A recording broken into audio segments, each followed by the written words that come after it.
Okay. Hey everyone, I'm Eduardo, class of 2015 from Brandeis in biophysics, and then I went on to do a PhD in bioengineering at Caltech. And today I'm going to tell you about a groundbreaking social experiment that I've been strongly supporting for the past 3 years with most of my money and most of my time in recent months that is happening in my hometown of Florianópolis in Brazil. The social context that we need to address is that of extreme social inequality, which is a patchwork of misery juxtaposed with affluence that is present across all of Brazil. And the city of Florianópolis is the ideal testing ground for social innovation to address these problems because it's a small, relatively small capital city that has a very strong technology sector. And what we are doing is we are creating bridges to bring youth from these communities into thousands of open jobs in technology and innovation. And we are only able to do that because of a network of social organizations created through a lifetime devoted to goodwill by Wilson. Wilson is a Catholic priest that moved to a marginalized community in Brazil in the 80s and never left. And Wilson devoted his life to building a network of social organizations that work. Today, there are 8 education organizations in this network. They reach over 6,000 students and 20,000 people every year.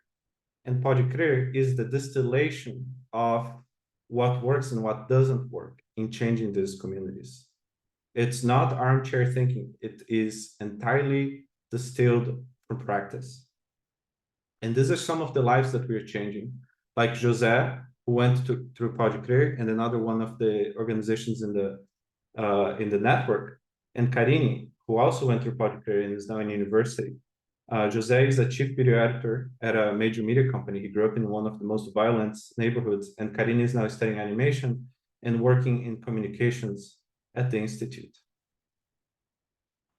Some of the specific milestones that we've had just for Pode Crer in 2 years, the program was launched in 2021. We've had over 800 students, over 60% completion rate. And remember, the students are not coming from zero, they're coming from -1. They're coming from violent communities, from unstructured families. Oftentimes, they have never used a computer. They do not have the dexterity to hold a mouse. Sometimes they cannot type. They go through this technology immersion, and we're able to keep over 60% of them. And from the ones aged above 14, 25% get follow-up opportunities. And that's the main thing that we want to improve, because it is these follow-up opportunities that break the cycle of misery. The reason why it works is because we are not exclusive. We bring everybody in that is coming from a vulnerable background. We have face-to-face education, because with this youth, it does not work to do remote learning. They do not have a computer at home. They do not have internet at home. They do not have quiet time at home. They have like 5, 6, 7 people crammed in a shack, in a single room. You need to have, when you're working with this kind of vulnerable youth, you need to have a very different kind of methodology. They're restless. They are unable to pay attention when they first come in. They will be addicted to their phones the whole time, and you have to deconstruct all of that, which you do. But you have to have a very special kind of approach to make that work. And to keep them in the program, to keep them through the end, you have to have very, very strong student support. It's not enough to just have a good learning environment. You need to have financial support to keep the students in class. Otherwise, they will leave for the first unskilled job that they find, or they will fall back into drug trafficking, which is our #1 competitor to keeping the students at the program. Every one of them is at risk of being co-opted by drug trafficking. And in addition to this stipend, we provide strong student support in the form of transportation to classes, food assistance, and individualized family assistance. So we work with every one of these students. We know each one of their families. We know their context, and we provide the support. Pode Crer specifically was born out of several successful learning experiences in technology, in the organizations, in the network. Pre-2019, a team at one of the schools got a robotics award, and that inspired a larger technology, the idea for a larger technology program.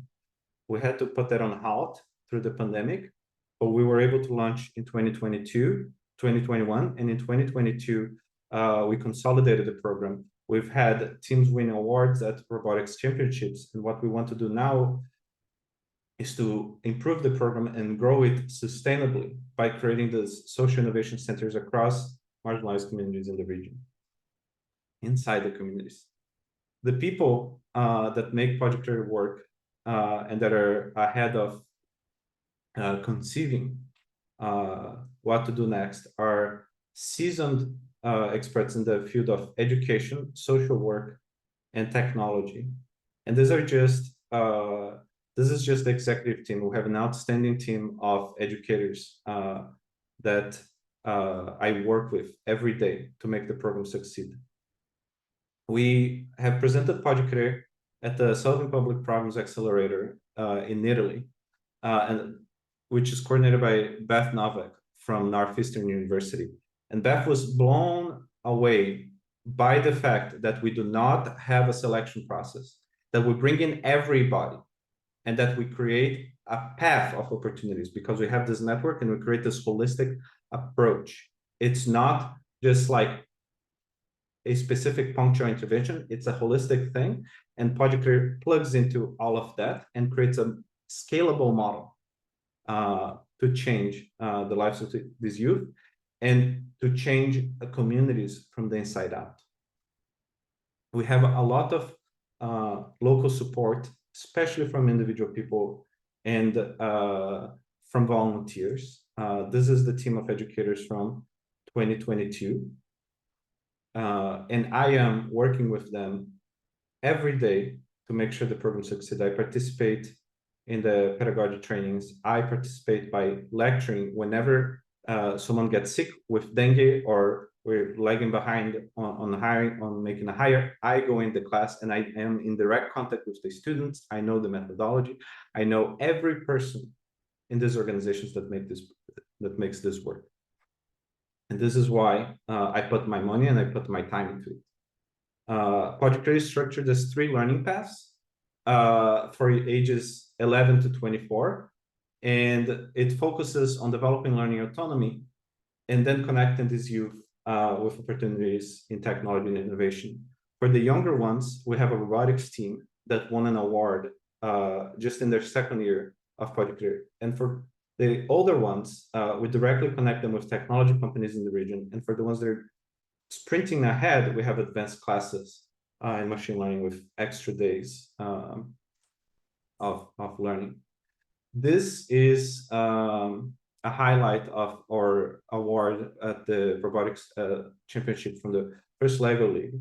And we're very excited that it's growing. In 2023, 3 of our teachers are coaches at robotics teams. 2 of the Pode Crer students are joining the Brazilian first global team. And we're forming another team in track 1 for the younger ones that you see here. This is a highlight from our advanced machine learning class, visits to the University Computer Science Department, and highlights from the MIT App Inventor, which is used to teach machine learning at the advanced classes. And this is a highlight of our hackathon, which is how we complete the program last year. 35 out of the 50 advanced students got together and over a period of 6 weeks, developed projects leveraging the technology that they learned to address social problems from their reality, aligned with the Sustainable Development Goals of the UN. This is our ideal budget, almost $500,000. What happened this year is that because of the government change, CAIXA Bank, which would sponsor us with R$1 million, about $200,000, pulled back at the very last minute. 2 weeks before we were about to start classes, they said, oops, actually, no. And we are running with a 1/4 of the ideal budget because thankfully we had been able exceptionally this year to secure a grant from the local government. But we are running on contingency mode, and we will not be able to finish the year if we do not fundraise for operational expenses. Again, this is a recap of everything that we do, and I know it's overwhelming because we do a lot. We do a lot with very little. And the only reason why we're able to do a lot with very little is because we have outstanding people. Those 4 years of experience are 4 years of working with people every day in and day out, and building sustainable human processes. Even if financially it is very hard, humanly, it is the most rewarding thing ever. And so I welcome your questions. Thank you.